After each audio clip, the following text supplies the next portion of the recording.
SJ மாந்திரிகம். இந்த மாந்திரிகத்தில் பில்லி சூனியங்களை எடுக்கிற ரகசியம். பில்லி சூனியத்தை மற்றவங்க தான் உங்களுக்கு எடுத்து கொடுக்கணுன்றதில்ல. நீங்கள் கேட்டிருக்கிறது எவ்வளோ செய்கிறீங்க. இந்த பில்லி சூனியத்தை எங்களாலே எடுத்துக்கிற மாதிரி எதுவும் ஒரு பதிவு போட மாட்டிங்களா? அதை போடுங்கன்னு கேட்டுக்கிறீங்க. நேற்று ஒன்று கேட்டீங்க, எங்களை காப்பாற்றுறதுக்கு எதுவும் இல்லையான்னு. இன்றைக்கி இது கேட்டுக்கிறீங்க. நீங்களே செய்திடலாம். அதை செய்கிறது ஒன்றும் தப்பு கிடையாது. ஆனால் ஒரு சிலருக்கு கேட்டிங்களேனாக்கா, இது சில மந்திரங்கள் மூலியமாகவும் சில தேவதைகளை சித்தி பண்ணி அதுக்கப்புறம் செய்கிறது தான் கொஞ்சம் நல்லாயிருக்கும். எதுக்காக இந்த வார்த்தை நான் சொல்கிறேன்னு கேட்டிங்கன்னாக்கா, அதுக்காகவே அவங்க மந்திர உபாசனைகள் செய்து அதுக்கப்புறம் கேட்டிங்கன்னா அஷ்டகர்மன்னு சொல்லக்கூடிய 8 வகையான மந்திரமும் மந்திரப்பாவையும் அதுக்கு உண்டான விருட்சம் அதுக்கு உண்டான மூலிகைகளெல்லாம் தயார் பண்ணி செய்கிறாங்க. இருந்தாலும் நீங்கள் கேட்டதை நான் இல்லைன்னு சொல்லக்கூடாதுன்றதுக்காக நான் உங்களுக்கு வழி சொல்கிறேன். அந்த வழி பிரகாரம் நீங்கள் செய்து நீங்கள் செய்யலாம். ஆனால் அது கரெக்டாக செய்யணும். சில நாட்கள் நீங்கள் ஒரு எப்படின்னு கேட்டிங்கனாக்கா, வீட்டுக்குள்ளே இந்த இதெல்லாம் நீங்கள் செய்கிறீங்க. அதான் கேட்டிங்கனாக்கா, பில்லி சூனியத்தால் உங்கள் குடும்பத்தில் பாதிப்பு ஏற்பட்டிருக்கு. அதை நீங்கள் விளக்கிறதுக்காக செய்கிறீங்க. விளக்கிறதுக்காக செய்கிறதுன்னு கேட்டிங்கனாக்கா, அவங்க அதுக்காக ஒரு இடம் ஒன்று நிர்ணயித்து அந்த இடத்துல அவங்க செய்வாங்க. அதை செய்து முடித்தாங்களா, அதுக்கப்புறம் கொண்டு போய் அது மயானத்தில் போடுறது. அதுக்கப்புறம் கேட்டிங்களானாக்கா, அதை கொண்டு போயிட்டு தண்ணியில் ஜலத்தில் கலக்கிறது. அதுக்கப்புறம் கேட்டிங்களானாக்கா உடைக்கிறது, எரிக்கிறது, இப்படியெல்லாம் பல வேலை செய்கிறாங்க இல்லையா? இவ்வளோ வேலையை செய்யணுன்றது முடியுமா? உங்களால் முடிஞ்சாக்க நான் சொல்கிறேன், நீங்கள் செய்துக்குங்க. ஏன்னு கேட்டிங்களானாக்கா, ஒருத்தருக்காக மட்டும் இல்லை. அப்படியே சிவனே பார்வதி கிட்ட சொல்லியிருக்கிறாரு, ஏழை எளிய மக்கள் தன் வாழ்வாதாரங்களுக்காக துன்பங்களும் துயரங்களும் பட்டுக்கிட்டு இருக்கிறவங்களுக்கு ஒரு விடியல் தரணுன்றதுக்காக சிவன் சக்திக்காகவும், சக்தி முருகப்பெருமானுக்காகவும், முருகப்பெருமான் திருவள்ளுவருக்கும், திருவள்ளுவர் சப்த ரிஷிகளுக்கும் சொன்ன மாதிரி சொல்லியிருக்காங்க. நான் காதால் கேட்கல, கண்ணால் பார்க்கல. முன்னோர்கள் வாக்கு பொய்க்காதுன்ற ஒரு நம்பிக்கை தான். சரிங்களா? சரி, ஏன் சிவன் பார்வதிக்கு தான் சொன்னாரா? பார்வதி முருகு தான் சொல்லுவாங்களா? முருகு இவருக்கு அகத்திட்டு தான் சொன்னாரா? அப்போ விநாயகர் எங்கே தான் போனார்? விநாயகருக்கெல்லாம் சொல்ல மாட்டாங்களா? இவங்க விநாயகர் அவங்களுக்கு பிடிக்காதான்னு சிலர் கேள்வி கூட கேட்கலாம். விநாயகரை யாரால எதுவும் செய்ய முடியாது. ஏன்டா கேது பகவான் தான் விநாயகர் சொல்லுவாங்க. அதான் கேட்டிங்கன்னாக்கா, உலக இன்ப சுகங்களை மற உன் வாழ்க்கையினுடைய தரத்தை நீ உயர்த்திக்கோ அப்படின்றாரு அவரு. உலக இன்ப சுகங்களை மறன்னு சொல்கிறதுன்னு கேட்டிங்கனாக்கா, அதுக்காக சாப்பிட்றதோ இதை திருமணம் பண்ணிக்கிறதோ அப்படி இல்லைன்னு கேட்டிங்கன்னாக்கா, எந்த விதமான சுகபோகத்தைங்களை நீங்கள் விரும்பி அதை ஏற்றுக்காதீங்க, அதை வெறுத்துடுங்கன்னு சொல்கிறது இல்லை. கடைசியாக அதை கேட்டிங்கனாக்கா, ஆரம்ப காலத்தில் பிறந்துட்டோம், வளர்ந்துட்டோம், எல்லாமே செய்து முடிச்சுன்னு போயிட்டோம். அதுக்கப்புறம் கடைசி காலத்தில் பார்த்தீங்கன்னாக்கா, மனுஷனுக்கு இறப்புன்றது எப்பேற்பட்ட சித்தர்களாக இருந்தாலும் சரி, சாகா வரம் பெற்றதுன்னு கேட்டிங்கன்னாக்கா, அவங்க இறந்ததுக்கு அப்புறமும் அவங்களுடைய நாம பேர்களை இவர் இதை செஞ்சார், அவர் அதை செய்தாருன்னு சொல்லிட்டு அவங்களை கையெடுத்து கும்பிட்ற அளவுக்கு வாழ்க்கையில் வளர்ந்து போகிறது தான் சாகா வரம். புரியுதுங்களா? அதுக்காக மனிதனாக பிறக்கப்பட்ட எல்லாருமே உயிரோடு தான் இருக்காங்கன்னு கிடையாது. எல்லாருக்கும் மரணம் என்பது உண்மையாகவே நடக்கக்கூடிய ஒரு விஷயம்தான். அது நீங்கள் மட்டும் இல்லை, நானும் சேர்ந்து தான். சரி, இந்த மரணத்துக்கு முன்னாடி நம்ம இந்த வாழ்க்கையில் படுற பல இன்னல்களும் கஷ்டங்களும் துன்பங்களும் வேதனைகளும் அவமானங்களும் இழப்புகளும் இது எல்லாமே நம்ம மனசுக்குள்ளே பெரிய ஒரு வழியாக கொடுக்குது இல்லையா? அதனுடைய வழியிலிருந்து நீங்கள் போக்குறதுக்காக உருவாக்கப்பட்டவர் தான் பார்த்தீங்கன்னாக்கா நம்ம பிள்ளையார் விநாயகர் பெருமாள். விநாயகர் பெருமாள் என்ன சொல்கிறாருன்னு கேட்டிங்கன்னா, கேது பகவான் தான் விநாயகர்னு சொல்கிறாங்க. அது அனுபவபூர்வமாக நானும் அதை நான் அனுபவிச்சிருக்கேன். அதனால் உங்களுக்கு சொல்கிறதுல ஒன்றும் தப்பே கிடையாது. சரி, விநாயகர் பெருமானை என்ன சொல்கிறாங்க கேட்டால், கேது பகவான் என்ன சொல்கிறாங்க கேட்டிங்கன்னாக்கா, எதுவுமே நிரந்தரம் இல்லை. ஒருத்தருடைய பசிக்கு நம்ம சாப்பிட முடியாது, இன்னொருத்தருடைய வலிக்கு நம்ம மருந்து சாப்பிட முடியாது, இன்னொருத்தருடைய கஷ்டத்துக்கு ஆறுதல் தான் சொல்ல முடியும். அதுக்கு என்ன காசா பணம் அந்த கன்றாவிக்கு எல்லாம் கேட்டிங்கன்னா என்னப்பா பிரச்சனைன்னு கேட்டிங்கன்னாக்கா, அவங்க வீட்டில் ஒரு கஷ்டம் இருக்குதுன்னு வச்சுக்கோங்க. அந்த கஷ்டத்தை நீ இந்த பக்கம் போய் தீர்த்துக்கோ, நீ அந்த பக்கம் போய் தீர்த்துக்கோ, நீ இந்த பக்கம் போய் செஞ்சுட்டு நீ இதை பண்ணுன்னு தான் சொல்லுவாங்களே தவிர, நான் இருக்கிறேன் நீ கவலைப்படாதுன்னு சொல்கிறதுக்கு ஒரு ஆள் இல்லை. அப்படி ஒரு ஆள் சொல்கிறாங்கன்னு கேட்டிங்கனாக்கா, உங்ககிட்ட ஏதோ ஒரு பொருளை திருடிக்கிட்டு ஓட போகிறான்னு அர்த்தமே. புரியுதுங்களா? சொத்தோ வீடோ மண்ணோ பொண்ணோ பெண்ணோ ஏதோ ஒன்று திருடின்னு பார்த்துக்கு தான் அந்த ஐடியாவோட தான் சொல்லுவோம், நான் இருக்கிறேன் கவலைப்படாத அப்படின்னு சொல்கிறாங்கன்னாவே, இந்த உலகமே வந்து ஒரு சந்தேக நிழலிலே தான் வாழ்ந்துக்கிட்டு இருக்குது. ஒரு பொருளை திருடிக்கிட்டு ஓரத்துலேயே தான் காத்துக்கிட்டு இருக்காங்க. உஷாராக இருந்துக்குங்க. சரிங்களா? என்னால் முடிஞ்ச அளவுக்கு சொல்லிவிட்டேன். சரி, அதான் கேட்டிங்கனாக்கா பில்லி சூனியத்திலிருந்து விடுபடுறதுக்கு உண்டான வழி. அதாவது கேட்டிங்கன்னா நீங்களே செய்து க்ளீன் பண்ணிக்கலாம். இதுக்கு தேவை 16 முட்டை. 16 முட்டையை வாங்கிக்கோங்க. நீங்களே செய்துக்கலாம். வீட்டில் தேவை நீங்களும் செய்யுங்க. மாந்திரிகராக இருந்தாலும் கம்மியான விலையில தான் சொல்லியிருக்கோம் பாருங்கள். நீங்கள் செய்துங்க. நீங்களே வந்து 16 முட்டையை வாங்கிக்கோங்க. 16 முட்டையை வாங்கிட்டீங்களா? சரி, இந்த 16 முட்டையை தூக்கி அப்படி எங்கன்னா வச்சிடலாம் அந்த பக்கம் எங்கன்னா. அதுக்கப்புறம் பார்த்தீங்கன்னா மண் பாத்திரத்தை வாங்கி இதுக்குள்ளே தான் நீங்கள் வந்து செய்ய வேண்டிய முக்கியமான வேலைகள்லாம் இருக்குது. அந்த சக்கரத்தை நான் கடைசியாக காட்டுறேன். அதுக்காக நீங்கள் நாளைக்கு கண்டிப்பாக ஃபோன் பண்ணுவீங்க. ஏன்னு கேட்டீங்கன்னா அந்த சக்கரத்தை தெரியாமல் பண்ணிட்டீங்களா, நாங்கள் என்ன தான் பண்ணுறதுன்னு கேள்வி கேட்பீங்க. கடைசியாக நான் கண்டிப்பாக காட்டிடுறேன். எதனா முயற்சி பண்ணி காட்டுறேன், கவலைப்படாதீங்க. சரிங்க, 2 வந்து மண் பாத்திரத்தை வாங்கிட்டீங்க. ஒரு தகுடு செம்பு தகுடோ அப்படின்னு கேட்டிங்கனாக்கா வேறு எதுவும் ஒரு தகுடு வாங்கிட்டீங்க. இது செஞ்சு வச்சுருக்கிறது மற்றவங்களுக்காக நான் செஞ்சு கொடுக்க போகிறேன். அது வந்து உங்களுக்கு நான் சொல்லி விட்றேன், நீங்களும் செஞ்சுக்கங்க. சரிங்களா? இதை செய்து முடிச்சிட்டிங்க. இந்த மண் பாத்திரத்தை வாங்கி தனியாக வச்சுக்கிட்டீங்க. வச்சுட்டு என்ன பண்ணிக்கிறீங்கனாக்கா 4 கலசம் 3 தேங்காய் மட்டும் தான். 16 முட்டை, 2 மண் பாத்திரம், அதுக்கப்புறம் கேட்டிங்கன்னா 4 தேங்காய், 4 கலசம் 3 தேங்காய் மட்டும் தான் எடுக்கிறீங்க. சரிங்களா? இது எல்லாத்தையும் வாங்கி என்ன பண்ணுறீங்கன்னு கேட்டிங்கன்னா இதெல்லாம் எடுத்து வச்சுருவோம் ஓரமாக இருங்க. இந்த சக்கரை உங்களுக்கு தெரியலனாக்கா அதுக்காக என்ன ரொம்ப இது பண்ணுவீங்க. இந்த சக்கரத்தை கொஞ்சம் பாருங்கள். இந்த சக்கரத்துக்குள்ளே வந்து என்னென்ன இருக்குதுன்றது உங்களுக்கு நான் தெளிவாக காட்டிடுறேன். ஓம் என்ற எழுத்தை போட்டிருக்கேன். உள்ளே வந்து பிரம்மனுடைய கோடு, பிரம்மனுடைய வீடு போட்டிருக்கேன். அதுக்கப்புறம் அது உள்ளே பார்த்தீங்கன்னா 4 வந்து முக்கண்ணன் சிவன், அதுக்கப்புறம் கேட்டிங்கன்னாக்கா முக்கோண வட்டம் சிவனுடைய வீடுன்னு சொல்லக்கூடிய 4 வந்து போட்டிருக்கேன். அது வந்து கேட்டிங்கன்னா நடுவில் 1 போட்டிருக்கேன். 3 பக்கம் 3 போட்டு சூலத்தை போட்டிருக்கிறேன். இந்த பக்கம் ஓம் என்ற இடத்துல ஒரு சூலம் வந்துருக்குது பாருங்கள். ஓம் என்ற இடத்துல ஒரு சூலம், இங்கே வந்து ஓம் என்ற இடத்துல ஒரு சூலம், நடுவில் வந்து வா அப்படி பார்க்கக்கூடாது. இது பாருங்கள், சி வா ய ந ம இதுதான் எழுத்து. இங்கே ஒரு ஓம் என்ற எழுத்து போட்டு இங்கே ஒரு சூலம் போட்டிருக்கேன். இங்கே ஒரு சூலத்தை போட்டிருக்கேன். இவ்வளோ தான் இதனுடைய சக்கரம். இங்கேருந்து தொலைவாகிறது நல்லா உங்களுக்கு தெளிவாக காட்டுறேன் பாருங்கள். சரிங்களா? இதை பார்த்துட்டிங்களா? பார்த்துட்டிங்க. இப்போ நான் வச்சுட்டு நான் உங்களுக்கு தெளிவாக சொல்கிறேன் கேட்டுங்க. இந்த சக்கரத்தை வந்து வீட்டில் வந்து நீங்கள் தகுட்டில் எழுதினாலும் சரி, இந்த மாதிரி நீங்கள் போட்டுக்கிட்டாலும் சரி. செய்துட்டிங்களா? செய்து முடிச்சுட்டு ஒன்று என்ன பண்ணுறீங்கன்னு கேட்டிங்களானாக்கா ஒன்றும் இல்லை, இந்த கருப்பு உளுந்து இருக்குது பார்த்தீங்களா, கருப்பு உளுந்துன்னு சொல்லுவாங்க. அந்த உளுந்தை வாங்கிக்கிங்க. எள்ளு வாங்கிக்கிங்க. 2 மட்டும் வாங்கி என்ன பண்ணுறீங்கன்னு கேட்டிங்கனாக்கா, அதாவது எதுக்காகன்னு கேட்டிங்கனாக்கா பில்லி சூனியத்தினால வந்து குடும்பத்தில் பிரச்சனைகளால் இது வந்து ரகசியமாக செய்து முடிக்கிற வேலைக்கு தான் இது. இது எப்படி செய்வாங்கன்னு சொல்லி பார்த்தீங்களானாக்கா, வீட்டுக்குள்ளே வந்து ஒரு மந்திரவாதி வந்து போகிறாங்க, ஒரு இது வந்து போகிறாங்கனாக்கா அவங்க வந்து ஐயோ அவங்க என்ன பண்ணிட்டாங்க, இவங்க என்ன பண்ணிட்டாங்க, அவங்களுக்குள்ளே இருக்கிற குறைகளை தீர்த்துக்கிறதுக்காக தான் அவங்க செய்தாங்கன்றதை யாரும் புரிஞ்சிக்க மாட்டாங்க. அதனால் வந்து நீங்களே செய்துக்கலாம். அதாவது எள்ளு ஒரு 1/4 கிலோ வாங்கிக்கிங்க. கருப்பு உளுந்து ஒரு 1/4 கிலோ வாங்கிக்கிங்க. 2த்தையும் வாங்கிட்டீங்களா? 2த்தையும் வாங்கிட்டு என்ன பண்ணுறீங்க கேட்டிங்கன்னாக்கா வீட்டில் சாதத்தை செஞ்சுடுங்க. சாதத்தை செய்துட்டு இது ஒரு 1/4 கிலோ அரிசி போட்டு கூட சாதத்தை பொங்கிடுங்க. பச்சை அரிசியாக இருந்தால் ரொம்ப நல்லது, புழுங்கல் அரிசியாக வேணாம். அது மாதிரி செய்துட்டு என்ன பண்ணுறீங்கன்னு கேட்டிங்கன்னாக்கா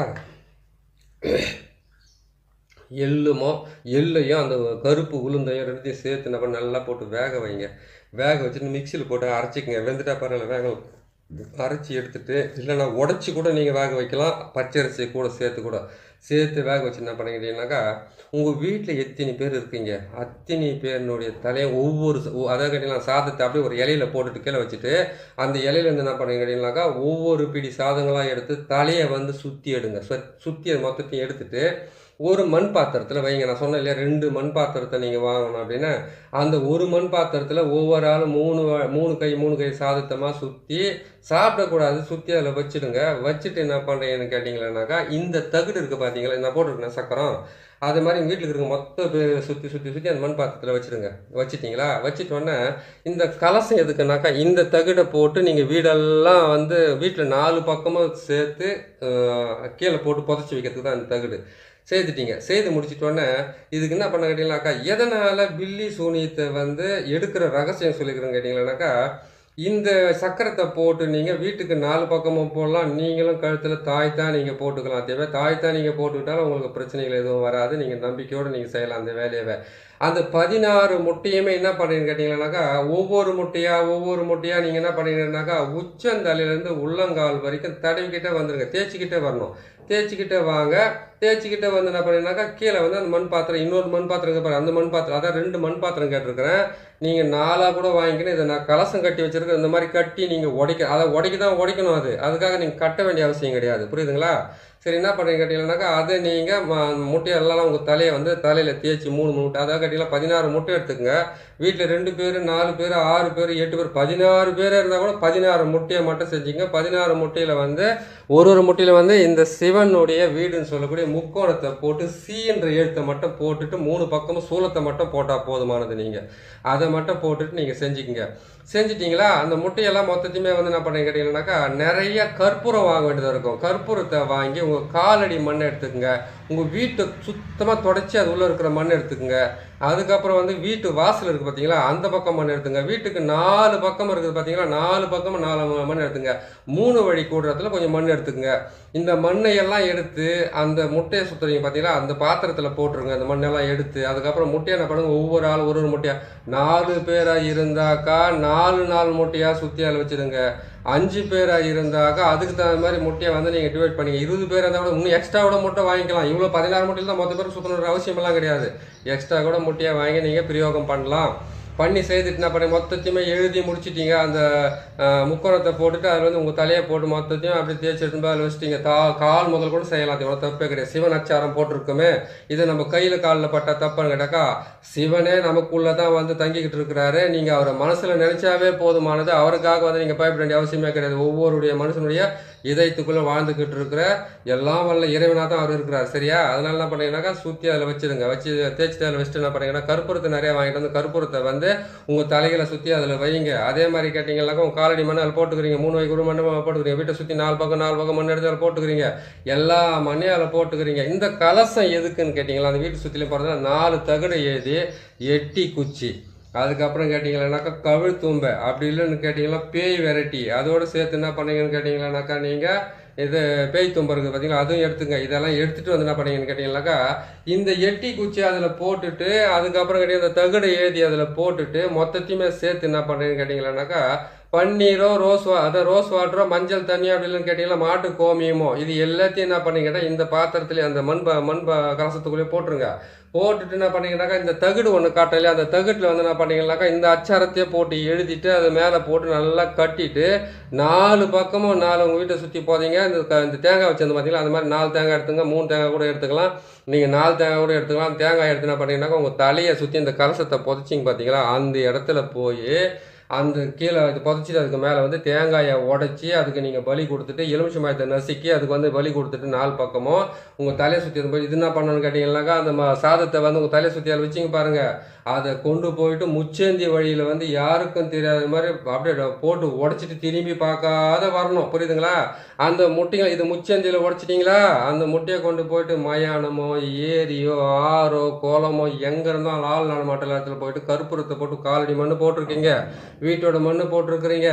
அதுக்கப்புறம் வீட்டை சுற்றி மண் எடுத்துருக்கீங்க, வாசலில் மண் எடுத்துருக்கீங்க, 3 வகை கூடத்தில் மண், இந்த மண்ணையெல்லாம் சேர்த்து கற்பூரத்தோடு சேர்த்து வெண்கடுகையும் சேர்த்து சாம்பிராணியும் சேர்த்து அதெல்லாம் மொத்தத்தையும் சுற்றி வச்சிட்டிங்க. கடைசியாக வீட்டு வாசலுக்கு முன்னாடி நின்றுக்கிட்டு ஒரு 8 முறை 4 முறை இந்த பக்கம் ஏற்றி இறக்குங்க, இந்த பக்கம் ஒரு 4 முறை ஏற்றி இறக்கி கொண்டு போயிட்டு திரும்பி பார்க்காத போயிட்டு அதை உடச்சிட்டு வரத்துக்கு முன்னாடி சொல்லிட்டு போங்க வீட்டில் இருக்கிறவங்ககிட்ட. வீட்டில் நான் வரத்துக்குள்ளே மொத்த பேரும் குளிச்சுட்டு வீடெல்லாம் கழுவிட்டு வச்சுக்க சொல்லுங்கள்.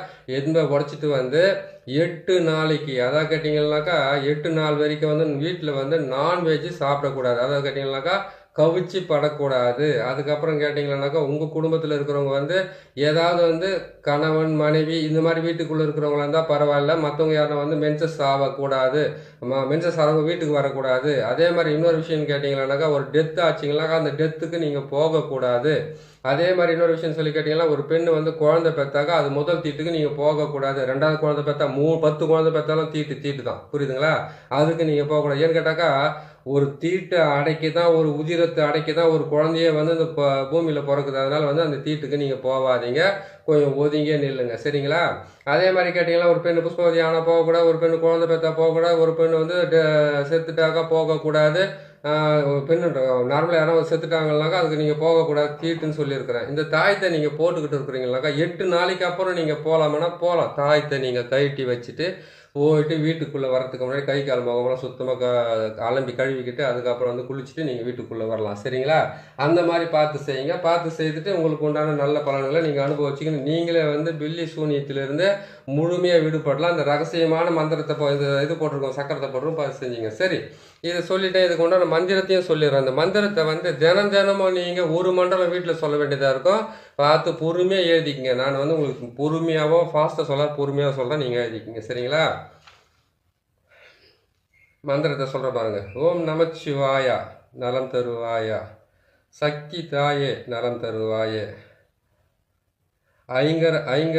ஐங்கரத்தோனே அருள் புரிவாயே, ஆறுமுகத்தோனே சுகம் தருவாயே, காளி காளி காளியே காளி தாயே காளி தாயே நன்மை தருவாயே, பகவதி தாயே பாவங்களை தீர்ப்பாயே, மகாமாயி தாயே மனம் இறங்குவாயே, எல்லாம் துயரும் பெருக்கும் எல்லாம் துயரும் போக்கும் தாயே, பொல்லாததை அழிக்கும் தாயே, உன்னை நினைத்தேன் பாதம் பணிந்தேன்,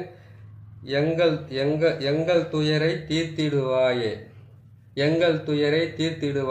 இதை மட்டும்தான் நீங்கள் சொல்கிறது. 4 திசை 8 திக்கு காக்கும் தாயே ஓம் சிவாய ஓம். இதுதான் அதனுடைய மந்திரமே. இந்த மந்திரத்தை வந்து நீங்கள் தினமும் சொல்லிக்கிட்டே வந்தீங்கன்னாக்கா உங்களுக்கு வந்து குடும்பத்தில் இருக்கிற செய்வன பாதிப்பு, உங்களுக்கு இருக்கிற இழப்புக்கள், உங்களுக்கு இருக்கிற கஷ்டம், துன்பம், வேதனை எல்லாமே விலகி போகும். சரிங்களா? வீடியோ நீளம் அதிகமாக இருக்கிறதுனால கொஞ்சம் பொறுமையாக சொல்ல வேண்டியதாக இருந்துச்சு. இந்த சொன்ன மந்திரத்தில் வந்து எதாவது குறை இருந்தாக்கா உடனே அதை நீங்களே சரி பண்ணிக்கோங்க. ஏன்னா பொறுமையாக தான் சொல்லியிருக்கிறோம் பாருங்கள். நாங்கள் பொறுமையாக சொல்கிறது எனக்கு கஷ்டமாக தான் இருக்கும். சரிங்களா? சரி, நீங்கள் கேட்டீங்க, நான் போட்டிருக்கேன் பாருங்கள். வீடியோவை பிடிச்சிருக்குதுனாக்கா பிடிச்சிருந்தா லைக் பண்ணுங்கள், சப்ஸ்கிரைப் பண்ணுங்கள், லைக் பண்ணுங்கள், ஷேர் பண்ணுங்கள். இன்னொரு நல்ல பதில் நான் உங்களை சந்திக்கிறேன். நன்றி, வணக்கம்.